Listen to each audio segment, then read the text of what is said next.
Welcome back to our channel. जय श्री राम दोस्तों. Today's topic is about constipations. सबसे पहले हम ये डिस्कस करेंगे कॉन्स्टिपेशन होता क्या है. कॉन्स्टिपेशन एक ऐसी डिफिकल्टी होती है जिसमें स्टूल या फीसिस पास कराने में बहुत सी कठिनाइयों का सामना करना पड़ता है. अगर हम साधारण शब्दों में बात करें तो कॉन्स्टिपेशन एक कब्ज भी कहते हैं इसे हम. अब बात करते हैं कि कॉन्स्टिपेशन के क्या क्या कारण होते हैं. पहला एंजाइटी, दूसरा डिप्रेशन, तीसरा स्ट्रेस, चौथा टू मच ऑफ टी और कॉफ़ी इनटेक. जो भी पेशेंट ज़्यादा मात्रा में टी या कॉफ़ी का इनटेक करता है तो उनकी बॉडी में डिहाइड्रेशन के चांसेस बढ़ जाते हैं, जिसकी वजह से पेशेंट्स के स्टूल में या उनके फीसिस में वाटर का कंटेंट बिल्कुल लो हो जाता है, जिससे पेशेंट को कॉन्स्टिपेशन होने के चांसेस बढ़ जाते हैं. मेजर रीज़न होता है इम्बैलेंस डाइट. हमें पेशेंट्स को सोल्यूबल फाइबर ज़्यादा अमाउंट में देना चाहिए और इनसोल्यूबल फाइबर जो है वो कम अमाउंट में देनी चाहिए, क्योंकि सोल्यूबल फाइबर जो है वो पानी में घुलनशील होते हैं और वो अच्छे से डाइजेस्ट हो जाते हैं.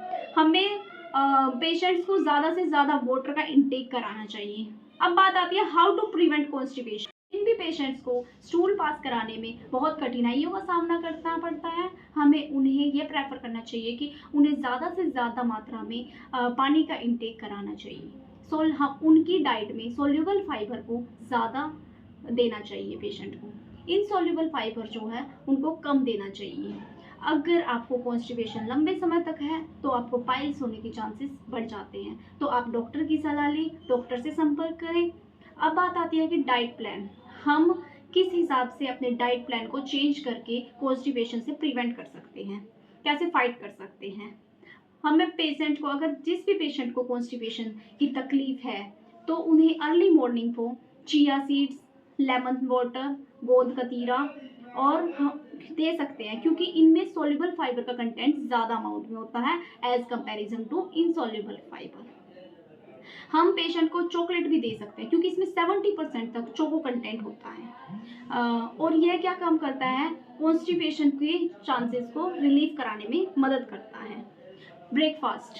हमें ब्रेकफास्ट में पेशेंट्स को ग्लूटेन फ्री ओट्स दे सकते हैं, मैंगो का रायता दे सकते हैं, कर्ड दे सकते हैं, आलू का रायता दे सकते हैं, अनार का रायता दे सकते हैं, पोहा और इडली भी दे सकते हैं.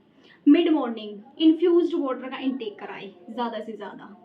पेशेंट को, जो भी पेशेंट को कॉन्स्टिपेशन है, मटके के पानी में कुछ पुदीने की पत्तियां डालकर उनका सेवन करना चाहिए, क्योंकि इनसे पेशेंट को गैस या ब्लोटिंग के चांसेस कम हो जाते हैं. लंच में हमें पेशेंट्स को दाल या चावल दे सकते हैं, पर चावल हमें प्रेफर करने हैं कि हमें उसे ब्राउन राइस देना चाहिए, क्योंकि ब्राउन राइस में फाइबर का कंटेंट ज़्यादा होता है as comparison to white rice.